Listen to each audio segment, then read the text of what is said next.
Hello guys, welcome. Today we talk about Chicago travel advisory for the 5 states. U.S. states are now having increases in COVID numbers, COVID positivity, and as you heard just last week, we added our first 2 states to our travel advisory. That last week was Missouri and Arkansas, and we are this week adding Florida, Louisiana, and Nevada, as well as the U.S. Virgin Islands. And this shows here the map of those states. As a reminder, when states are on Chicago's travel advisory, people who are returning from those states should get a negative COVID test or quarantine upon return to Chicago. But if you are fully vaccinated, you do not need to worry about this. If you are fully vaccinated, you are exempt from that travel advisory because we have seen so clearly that being fully vaccinated is the most important thing you can do to protect yourself. But if you are traveling, particularly to one of the states in orange here, please know that the risk is high. 50 out of 50 U.S. states are now having so clearly that being fully vaccinated is the most important thing you can do to protect yourself. But if your repertoire, and please, if you're not vaccinated, do not travel to these states that are on the way up. In comparison, Illinois is at a relatively low 3 to 4 cases per 100,000 per day. Our cutoff here is more than 15 per 100,000 per day to get on the list. Here in Chicago, we're at 3.3. But unfortunately, the numbers are going up, and we're going to continue to monitor this. And now we talk about the Chicago travel advisory. So today they add 3 more states for the travel ban. The Florida, Louisiana, and Nevada. They added to be advisory because they surpassed the mark of 15 cases per day per 100,000 residents. And the U.S. Virgin Islands have also been added to the list. Missouri and Arkansas, which were added back onto the travel advisory a week ago, remain on the list.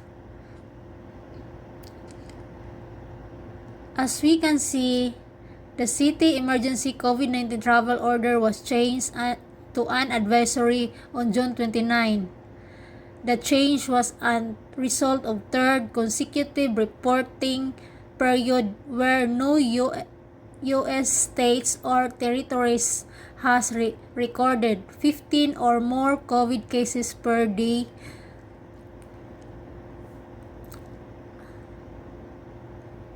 per 100,000 residents.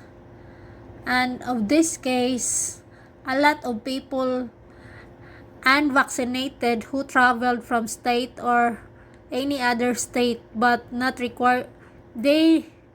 Some people who belong to that 5 states that they added, namely the Florida, Louisiana, Nevada, Missouri, and Arkansas, they need to get negative COVID test result no more than 72 hours before arriving in Chicago or to quarantine for 10 days upon approval. They have quarantine days for the people from that area. Before last week, no state had been in the orange tier since May 18, 2021.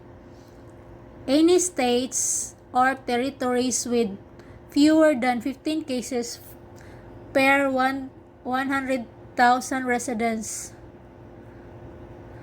per day are in the yellow tier. Then Chicago sounds alarm on rising COVID-19 cases. In Chicago, the average number of new cases has gone up to 90. While that is still low, the fear is if more people do not continue to get fully vaccinated, they could see more restrictions that infamously defined much of 2020. Thousands of people will descend upon Chicago next week for the full capacity of Des Lollapalooza is a festival just they celebrate there.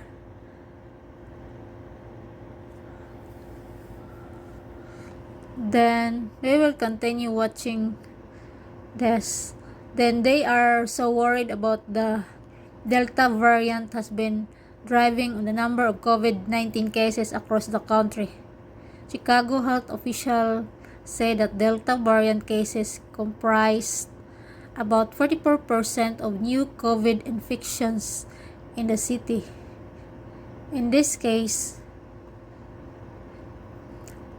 in Chicago, they conduct a free COVID vaccine. There are several places to get free vaccines in Chicago. Wednesday, including and Wednesday they're going to Roosevelt High School. Then the food pantry at St. Kevin Catholic Church. The vaccination station will be parked at Atlas Senior Center, plus after school matters at Millennium Park at Morrell Elementary School. Hope you like my video and don't forget to subscribe. Thank you.